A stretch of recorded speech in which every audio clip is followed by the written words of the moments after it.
Hello and welcome to another episode of Life in Rural Japan. Today I'd like to have a bit of a talk about over-tourism. Now this over-tourism is not only happening in Japan, it's pretty well happening all around the world.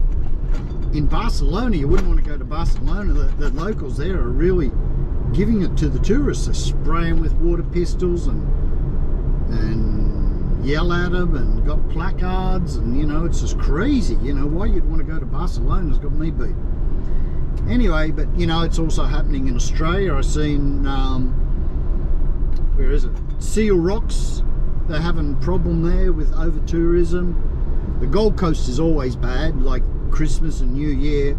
It's crazy on the Gold Coast. You're paying so much money for accommodation and things on the Gold Coast that time of the year. There were other places in Australia too that are having a hard time at the moment with over-tourism.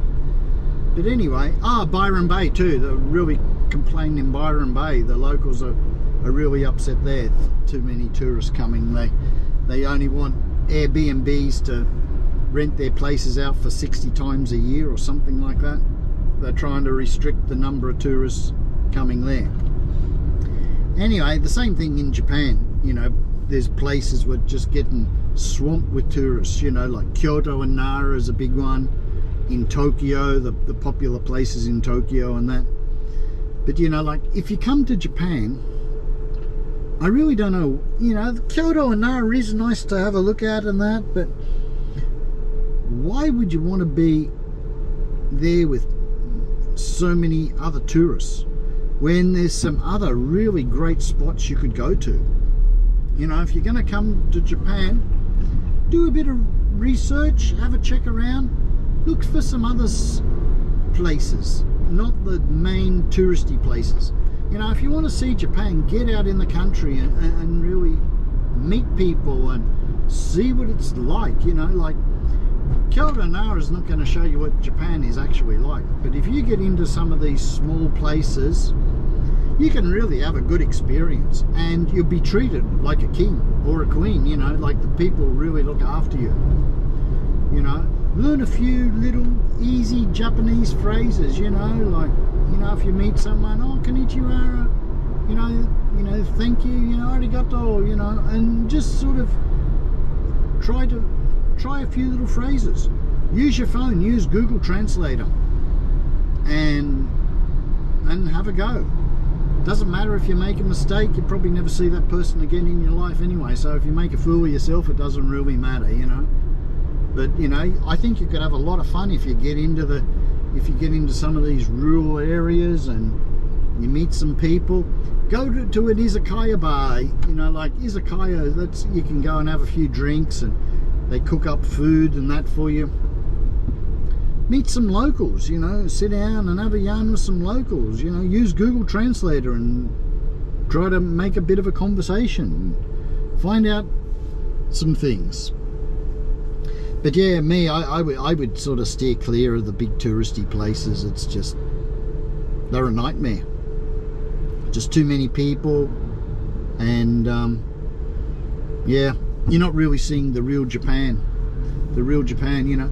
If you do come to Japan, and I think you want to try to fit into Japanese society. Japanese society is sort of pretty, how would you say it? They're not very emotional sort of people, you know, a lot of the Japanese, you know, so like on the trains and that, if you get a train and that, people just sit there and they'll talk with each other, but they talk quietly. They don't sort of, not real loud.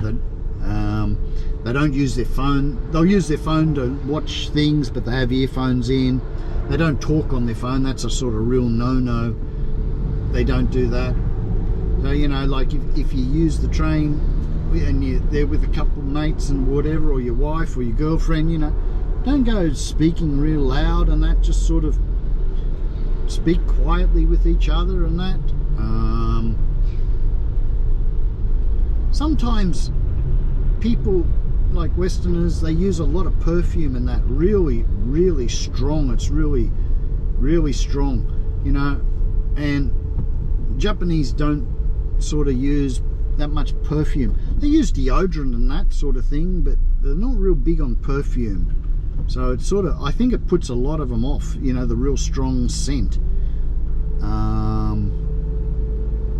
Yeah, it puts me off too. You know, sometimes I can taste the stuff. Some people have it that strong, you know, that much on it. But yeah, that's getting a bit off the point anyway. But yeah, I think if you just sort of try to fit in a bit, try to communicate with people, and I think you can have a great time, you know. There are some really nice places you can go to. Go up in the mountains, go to some onsens, some like spa, what do you call them? Spa sort of thing. Hot springs, you know, hot springs and that sort of thing. There's a lot of great places you can visit without going to these big touristy places. And you get better value for your money. You know, things aren't as expensive. You go to some of these little places, don't stay in hotels, stay in a ryokan, which is like a Japanese style inn hotel. And you know, the rooms are bigger. You'll sleep on futons on the tatami floor, and you know, the meals, they'll give you a big meal. It'd be fantastic. You know, you really enjoy yourself, and they'll look after you fantastic, you know. So that would be my choice if I was coming to Japan as a tourist. I wouldn't be going to the big touristy places. Look around, go to some different places, you know. There are some places what I really think are good to have a look at. Go to Hiroshima. Go have a look at the Peace Park and Genbaku Dome, the atomic building and that. You know, they're really fantastic places to look at. There's some beautiful places. Go have a look at some castles and different things. But yeah, some of the shrines and temples are nice to look at, but you know, yeah, I wouldn't be spending a lot of time in the big touristy places, you know. Some, you know, go have a look for a day or something, but get out of the place, you know. Go stay somewhere else. And I think you'll really have a better time of what it is actually like to be in Japan. Anyway, that's my thoughts about coming to Japan, you know.